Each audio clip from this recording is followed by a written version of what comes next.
Good afternoon. Thank you for assisting to the Roundtable Strategic Investments in Spain from the 13th edition of the Spain Investors Day. Today, we have the privilege to get first-hand information from key players from both the private and public sectors on the drivers for investing in Spain.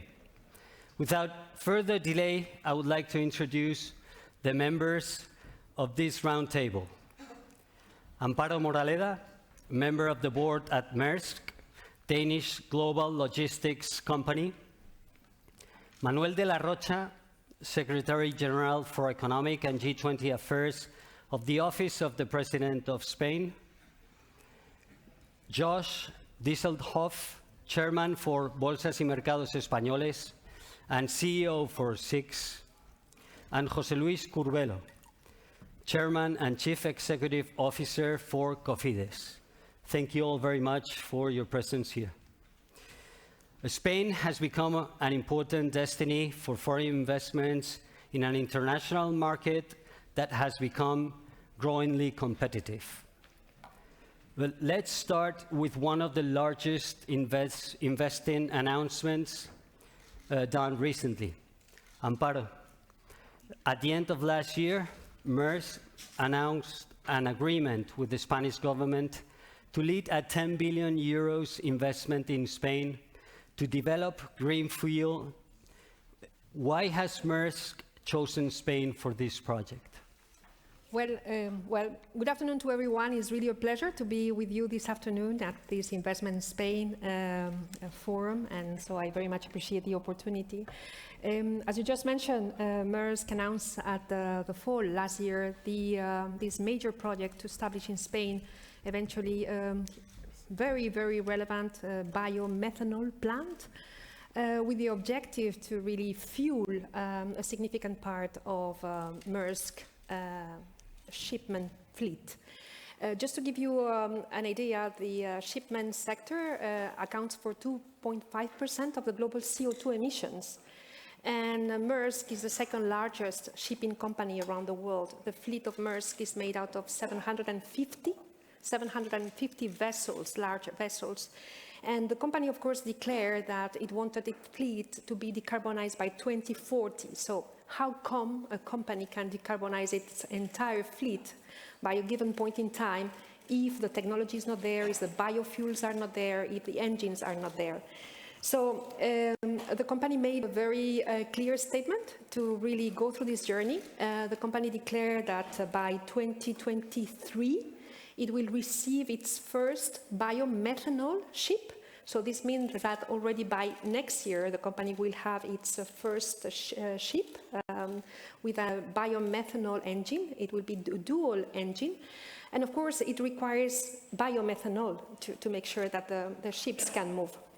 Just to give you an idea, the current production of biomethanol these days is 30,000 tons total around the world.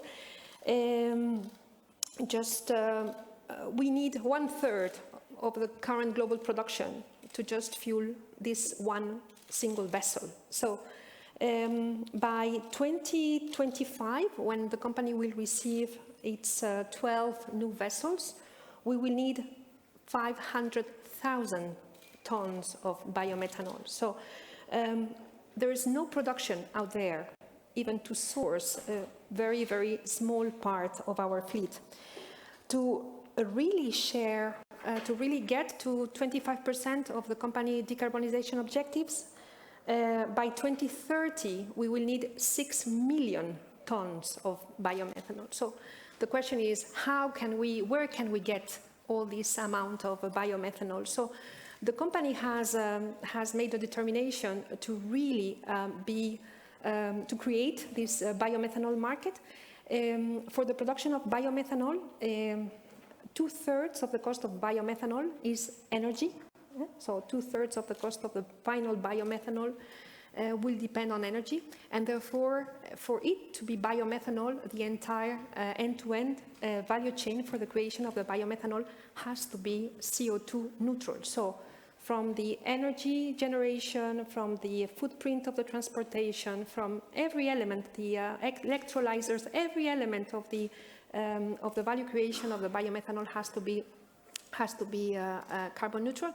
And therefore, the company did a study to understand which were the locations and which were really the economic environments and the government conditions to be able to make such a relevant investment. And the company spotted 3 different locations, one being Morocco, very close to the Tangier port of Maersk, the other one being Egypt, very close to the Suez Canal, where the company has also a very large operations. And the other one was Spain, very much related to the Algeciras base of the company over there, based on the fact that there is a very tremendous access to renewable energy.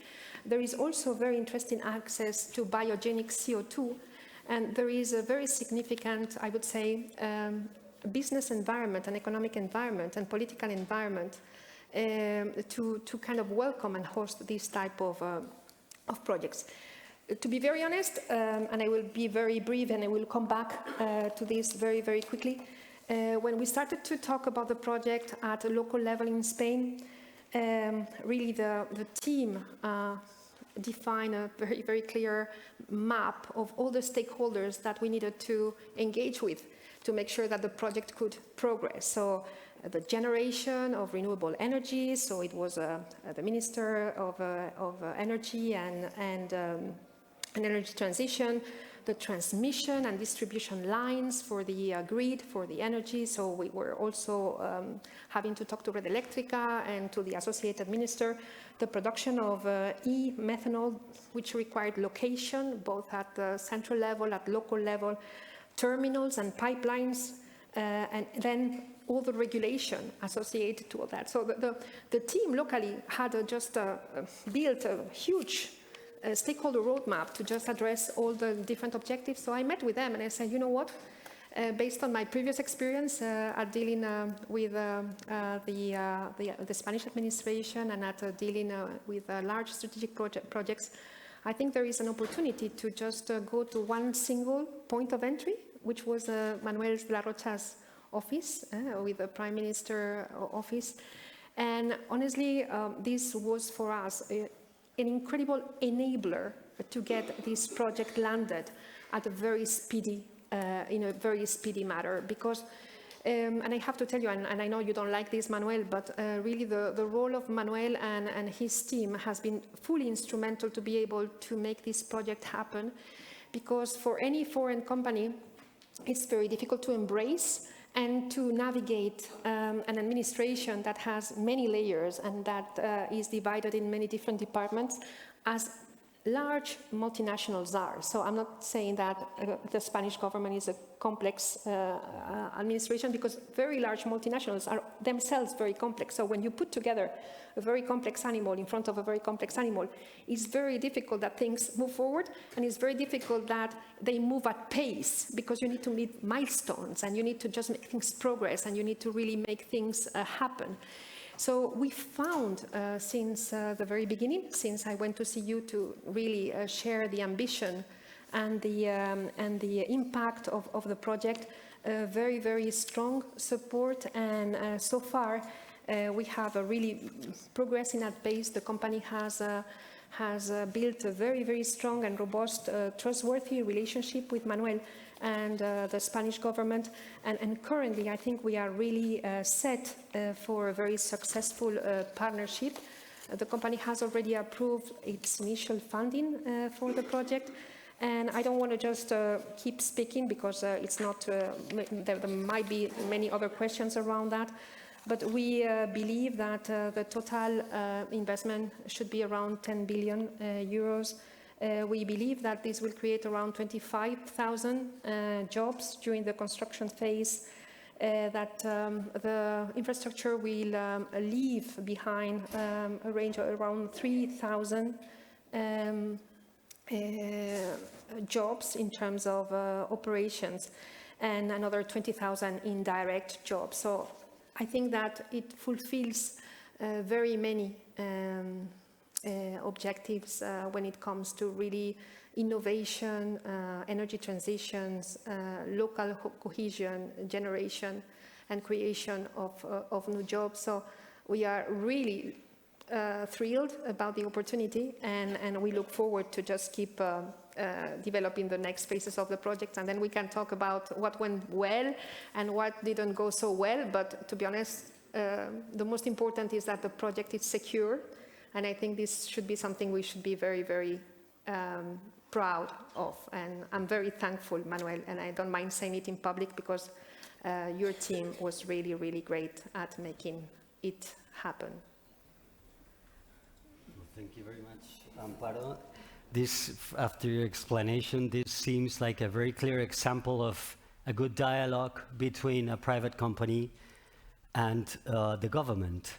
Manuel, we would like you to please share what have been your part of the other side of the coin. Can you please explain us how that dialogue took place from the government perspective? What you found in that project that interested in Spain, so you decided to move forward with it? Sure. Thanks. First of all, thanks to the sponsors of this edition for the invitation. You know, BNP, Estudio de Comunicación, Deloitte, and the rest. Is great to be here today. You know. Let me first step back. You know, on thanks, Amparo, for your nice words. But ultimately, you know, if the government response is the top of the government who should be thanked, you should thank. I'd say three things about why ultimately companies like Maersk bet on Spain and think Spain is the place to invest. You know, yesterday, Financial Times announced, you know, published an article where Spain made the historic record in terms of foreign direct investment last year, in the midst of a war, in the midst of an energy crisis, still in the wake of a pandemic. We managed to get 33 billion euros of foreign direct investment, around 24% above the previous year. And this is not by accident, you know. When it comes to green investments, you know, I think we have natural conditions that make, for example, when it comes to hydrogen, you know, we have sun, we have the best sun, we have wind, we have land, we have water.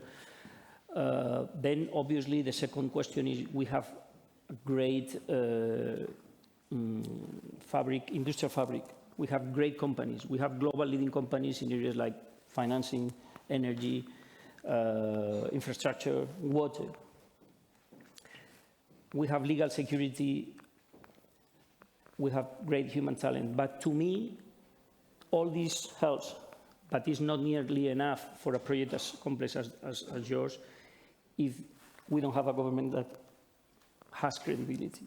And I think this government has credibility to be trusted. And the question is why this government has credibility. I think because it has a clear roadmap where it wants to go. It has clearly defined priorities, it has an ambition, and it has goals that from the very first day were set out, and the government, you know, and the president led and said, this is the way. And when it comes to the green transition, from first day, you know, we knew where we wanted to go. And I've met in this time I've been in my current position, I'd say hundreds of companies. And if there's something that companies want to hear, you know, there are things they don't like about us, but what they like is that we know where our priorities are, we know the way we are going. And when it comes to, you know, the green transition, we are clear. And when it comes to hydrogen, we know where we are going and the type of things we are doing. We are investing massively in energy, renewable energy. We have approved laws from day one. We are meeting investors like you, and we are a business-friendly investor that opens the doors to those that want to come.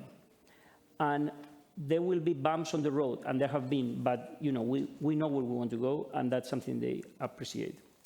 So obviously, when a project like yours, 10 billion euros, hundreds, thousands of jobs at stake, come to our office, you know, from day one, the president said, there is no way we are going to miss this project. And if we have to compete with others, and it was because I have the back from the government from the very beginning that we could manage to do that. And we managed to coordinate a lot of people. And there is here Red Eléctrica that played and is still has to play a key role. There is Invest in Spain, many agencies. But ultimately, I can do my job and other people in agencies can do your job. But if you don't trust that this government is business friendly, that it will deliver what it says, and that the business environment, the legal security, and the road that has been set out will be ultimately met, there is no way a company like yours would, ultimately invest in Spain. So I think that was a good experience, and we learned a lot from your experience. And we have other projects. I mean, yesterday, in this article I mentioned, it refers to 5 projects above 1 billion that have been approved last year.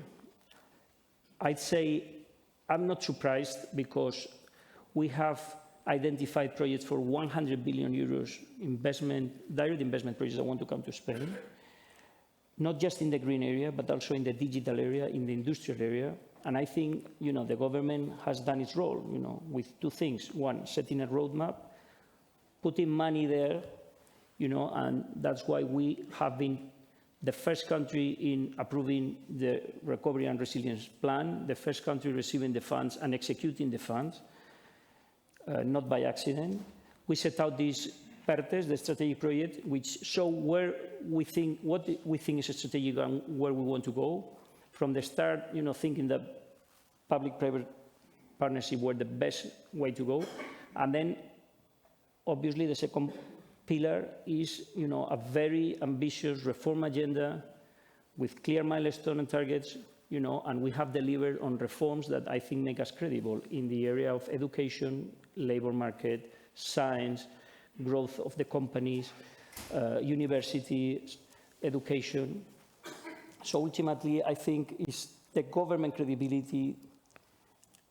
The bottom line is that the government credibility that attracts companies, big multinationals that do a very long due diligence and make them believe that Spain is the country to invest in.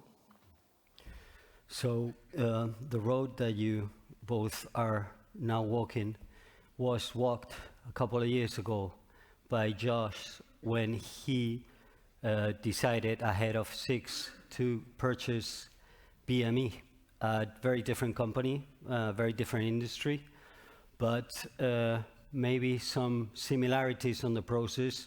What kind of difficulties you found on your path, and would you repeat that experience after having committed to Spain an investment of 6 billion euros? 3 billion. Oh, 3, excuse me. I got it wrong. Yes, we would repeat it because it has been a great experience, the whole transaction and everything we did to make it happen, but also the strategic value of actually having a business in Spain is extremely important for us as a group. But let me perhaps cycle a little bit back. We are a stock exchange, so we process transactions, buy and sell of shares and capital raising. We have a big data business, so we really have a platform business. And the platform is almost like fixed cost. So we have a business where you need to get as much volume onto your platforms to really have the economies of scale to compete with the best in the industry. And when I compared our strategy in Switzerland with the strategic direction of the stock exchange in Spain, the story was very similar. So I think the strategic alignment was immediately there. And we both said, together we can be stronger than staying apart because we can put the volume of both markets, servicing both markets, investing in technology for both markets in one platform instead of having 2 platforms. And that will be a better outcome for everybody. So the strategic value was very clear. Also because Spain is a very strategic country within Europe. It's the 4th biggest economy, 47 million people, highly educated technology people, a very sophisticated market with long-standing history, high levels of knowledge about how to run stock markets, how to engage with all the key stakeholders.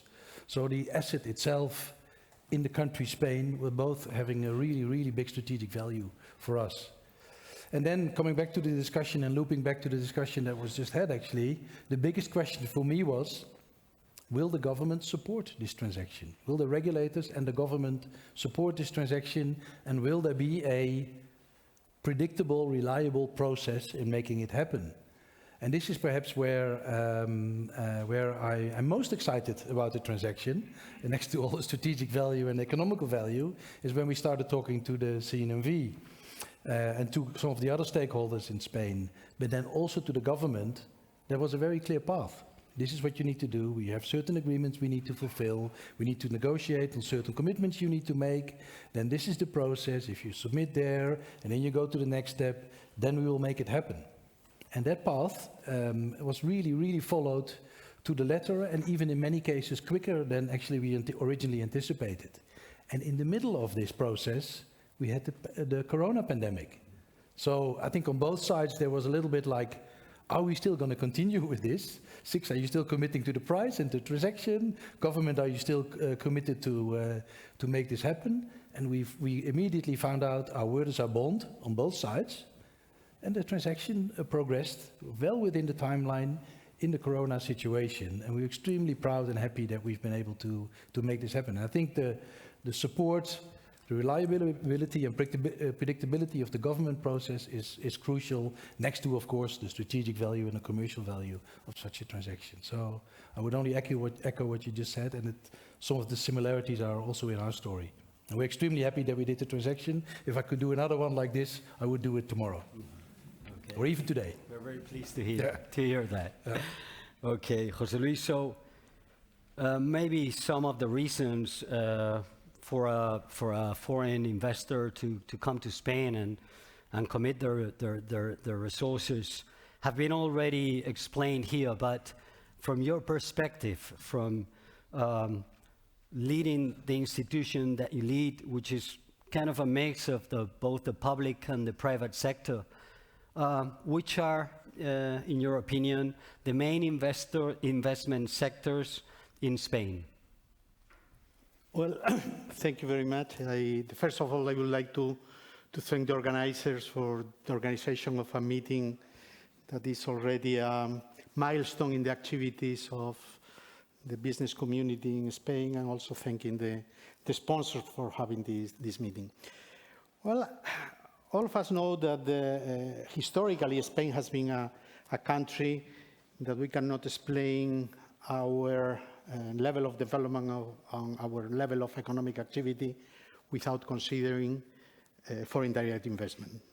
We are historically a country receiving foreign direct investment and so on and so forth. All of us know that.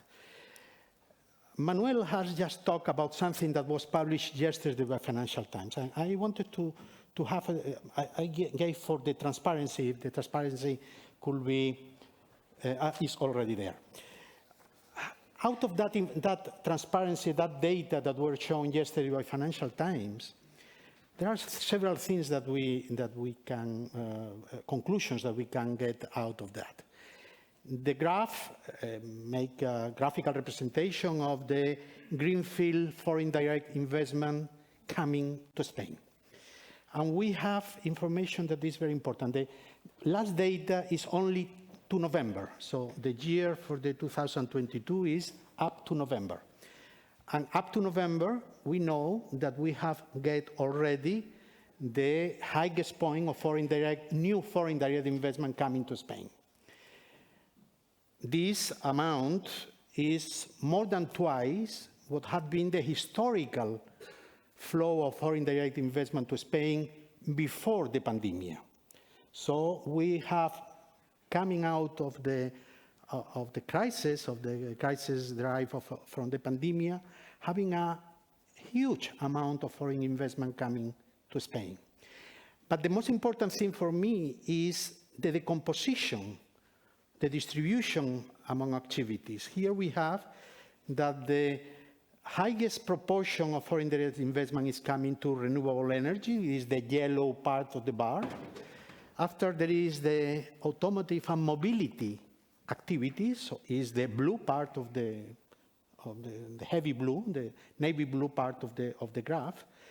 After we have an important increase also in technology, is the violet part of the war, and the traditional sectors of foreign direct investments is only the top of the bar. So I think that these two data, not only the amount, the quantitative amount, but also the distribution of foreign direct investment is something to study about.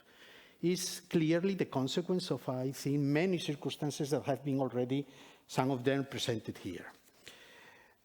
Certainly we have sun and we have wind. Well, this is nature, but there are other places with a lot of sun and a lot of wind.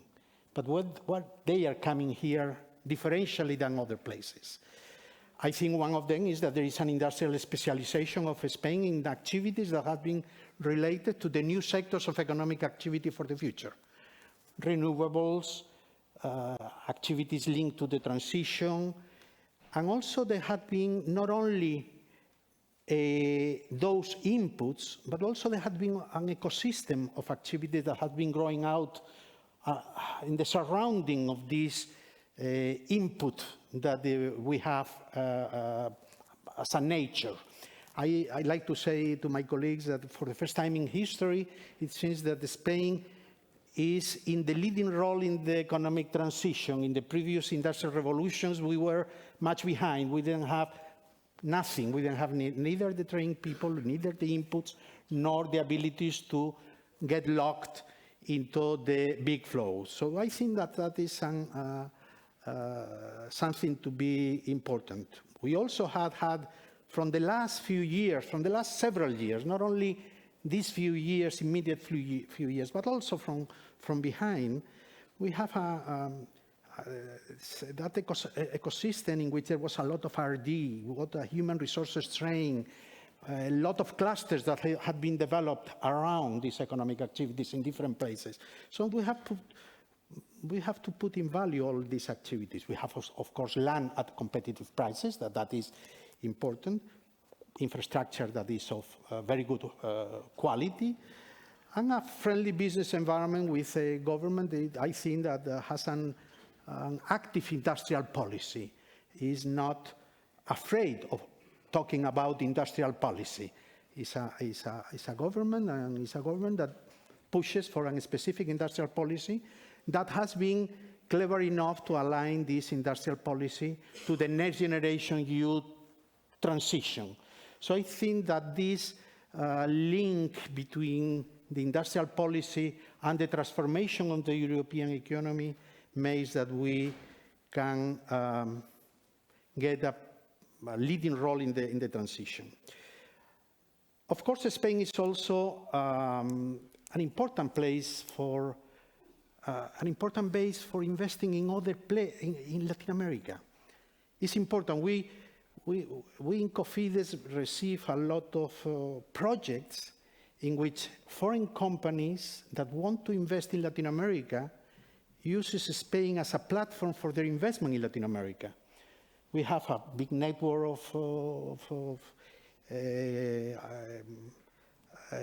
agreements with the countries in Latin America. I think that except for Peru, we have agreements with all the countries.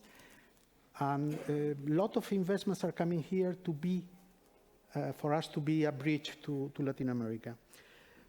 Also, I don't know if I will say in any way, we are in the process right now of complement this ecosystem of activities of advantages that we have with a new instrument that is going to come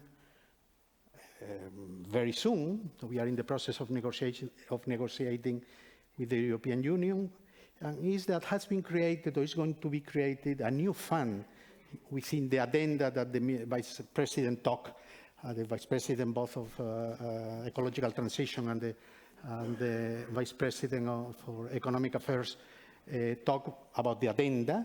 And within the addenda there is the creation of a fund of around 2 billion euros to co-invest with foreign investors willing to invest in Spain in activities linked to the economic transformation around the next generation EU activities. So the whole idea of this FOCO is going to be the name of this co-investment fund, Fondo de Coinversión. This co-investment fund will invest with other investors, institutional investors, big investors, sovereign wealth fund investors, etc., that are willing to invest in economic activities that are developing Spain in activities linked to the Next Generation EU. So in the near future, we expect to be an investor in many of the activities that are going to be created in Spain. The whole idea is not to contribute money to institutions that already have money.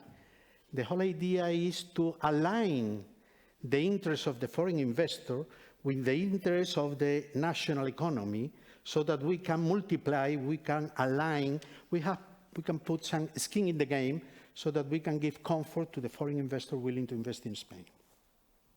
Thank you very much, José Luis. That is one of the key things, that alignment between what the companies are interested in reaching and what the government policies are is crucial. Amparo, in that line, could you please tell us a little bit what are the next steps of the project? How is it going to advance? Of course. Well, before just developing a little bit what are the next step ahead, I just wanted to echo something that Manuel mentioned. I think that the fact that there was a very clear framework already in place to really bring this kind of project on board was really very instrumental for the project to be fast-tracked and to be developed in the country. And the other element, and I think it's been also mentioned by Jos, is that as much as you establish a good relationship with the different stakeholders, then you expect to see things happening and commitments to be delivered. And I have to say that throughout this kind of a fast-track process that we have gone through, not only the relationship has been good, but I have to tell you that the government has delivered in every single commitment around the availability of space, the availability of permitting, the availability of resources, and clearance of a number of administrative processes that were really key for this decision to be made. So the idea now is really to progress on the final phases of the feasibility study. As I said, 2/3 of the cost of the final methanol will rely on the energy. So we are just trying to make sure that we can secure the land and the supply of energy required to just make sure that we can deliver at the right price point the fuel required.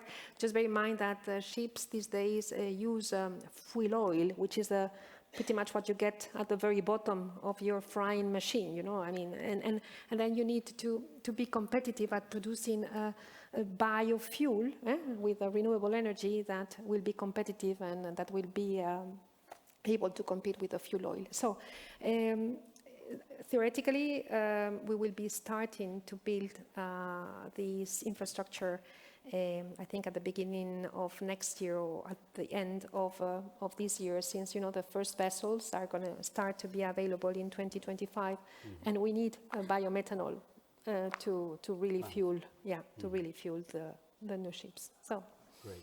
Yes. Thank you. Good news. Manuel, from your perspective, what is the government going to do to push forward and try to boost that foreign investment in Spain in the next couple of years? Well, we obviously will continue to implement our roadmap, you know, which we have already set out. We have a recovery plan which we have to meet with clear milestones and targets, and agreed and compromised with the European Union, and therefore this is our roadmap. But there are two things in addition that we are going to do. We are going to negotiate, and we have started negotiating another 90 billion euros, 94 billion euros with the European Union, mostly loans, but also some additional transfers for two key areas. The most important is to reinforce the PERTEs. You know, we have 12 strategic projects which clearly the limit and express the priorities of this government. The instruments are in place. They are already moving, some faster than others, but in general, they are already in motion, and we will reinforce them with a focus and approach, clearly public-private partnership. And the other, we will set up some funds to inject more money in strategic sectors like the co-investment fund that José Luis has mentioned, which I think shows the intention to attract more foreign direct investment together with the government. And on that, I'd like to mention one thing. I think José Luis has mentioned something that I would like to just highlight, which is to have an active industrial policy and do that choosing sectors. Yes, this government, maybe others disagree, but this government has no problem picking winners, sectors that are winners, and in particular the green sector. And the idea from the start was we need to change our energy matrix. We need to move towards meeting the Paris Agreement objectives. We need to decarbonize our economy to reduce emissions. And there are many ways to do that. You can change your energy mix in many ways. One way, you can import everything. From the start, we decided that we needed to change our energy mix and move to decarbonize our economy, creating an industrial base. And most instruments that we have devised when it comes to renewable energy, for example, having auctions, predictable auctions, so that the government announces and gives predictability to the various renewable energy auctions, so that, you know, investors and companies know when they are coming, know there is going to be more renewable, and they can invest in a capacity that is going to be needed. When designing the purchase, you know, we have to take into account the value chain, negotiating with the European Union for the, for example, electric vehicle and the transformation of the automotive industry, you know, negotiating, okay, we need to support our big car manufacturers that, by the way, are all foreigners, you know, but and they're big companies, and the European Union does not like generally to give handouts to big companies in rich areas. But no, we have to do this because under the condition that they will pull through the whole value chain. And the third element I'd like to highlight is the fact that, yes, we don't mind to invest alongside. And this is something that we have not seen so much, but I think we are going to see more too. And with Merckx, for example, one of the things we have been talking and still need to discuss is, okay, the government eventually invests in certain places, not because we are going to manage, not because we have any knowledge about how to run a business on hydrogen, let alone bunkering and shipping, but to signal effect, this is a strategic project. This is where we are going to put some skin in the game, because this is important and this is strategic. And this way others will see this is strategic, and we will catalyze money. So ultimately, the message I want to say is that we will continue pursuing an active industrial policy, you know, with a focus on strategic autonomy to make sure that we have what we need to do to enhance and advance strategic sectors that, by the way, we had lost, you know, industry, manufacturing, and now we want to get into digital now. And we are ambitious in the sense that it's not just the green, but now we saw that one important thing, for example, microchips, you know, how important they have become. And the president said, why Spain cannot, you know, be competitive when it comes to microchips? We didn't have anything. So we set out a plan. We have a plan. We are talking to investors, and we have already seen some fruition to these investors, more that will come, I can tell you. And it's not just because we have the good conditions. It's because we have a plan, we have credibility, and because we deliver. Mm-hmm. Okay, Manuel. So helping these big, huge foreign investors, foreign companies coming to Spain will also benefit Spanish companies indirectly or directly.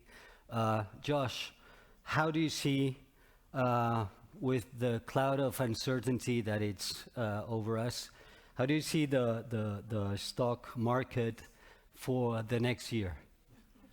Investment advice? No, I wouldn't go that far. That's an interesting question. Before I answer that question, quickly loop back to the discussion. I think it is, we were a third country. We were Switzerland, investing in the EU. And I think keeping the EU and also Spain open for investment from outside is really important. So it's just something which I think is something that Spain should continue to evaluate, to make sure you stay as open as possible as an economy to invest from all different parts of the world and not only close the EU ranks, I would almost say. Just a general remark. The stock market this year has been not too good. The first couple of weeks of the year have been really good, and we've made good for some of the losses we had in the terms of the valuation last year. And I think in the end it will all be decided whether it's going to be a good year or a bad year by the external factors. How will the war in Ukraine develop? How will inflation develop? How will governments and central banks balance inflation fighting and growth in the different parts of the world? And that will then also decide the attractiveness of the stock market. So I'm not going to give any advice, but I think if all the stars get aligned, it will be a very good year. If all the stars are not aligned, it might get a more difficult year. So I'll leave it there. Okay. Yep.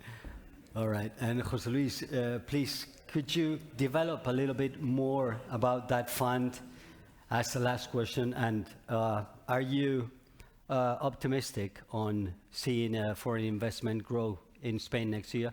Yeah, what we have seen is not only what Manuel has been saying about the several projects that are around, but also is in our conversations with different investors, with different funds, with different sovereign wealth funds.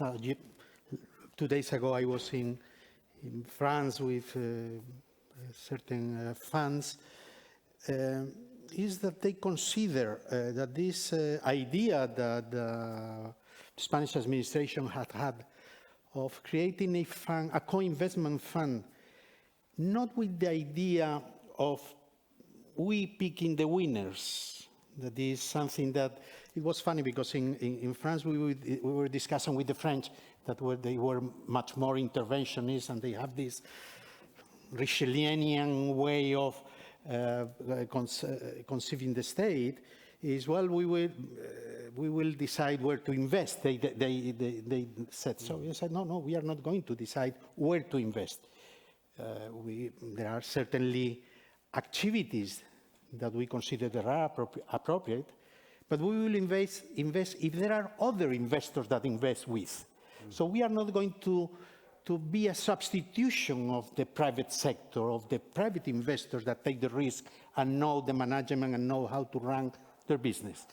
We will take a part of the investment necessary for the project to be possible, but having I wouldn't say a hands-off policy, because we will, if there is, we get enough proportion to participate in the board, we will not be reluctant to do it, but will be active investors in the sense of putting a quantity of money good enough, important enough for the investors to know that we are aligned with the purpose of the company and that we are aligned with the future of the company, without substituting the monies that are contributed or are invested by the other investors, be sponsors, be other actors that invest in the equity of the companies and other financiers. So this is the whole idea. The whole idea, I will say, is creating a fund that is going to put skin in the game of the investment opportunities that are being created by the foreign investors in Spain. But by that, I will say, by the foreign investors, that because we know that every time that a company invests in Spain, it's a Spanish company. So it's not that it has to be a foreign investor, only for foreign investors. It's for companies that are created in Spain, that are participated for foreign investors, because we consider that in the development future of our economy, the scarce resource is capital. So we want to leverage the capital contributed by other people willing to invest in Spain. The fund will be a reality, I imagine, very, very soon. It's already in the national budget for 2023. And we are in the process of combing or fixing the small details with the European Union of how this fund will work. Okay, well, thank you very much. I'm sorry we ran out of time. We will continue It's been a pleasure to have you here to listen all of your opinions from very different sides. And thank you very much. The roundtable has concluded. Thanks.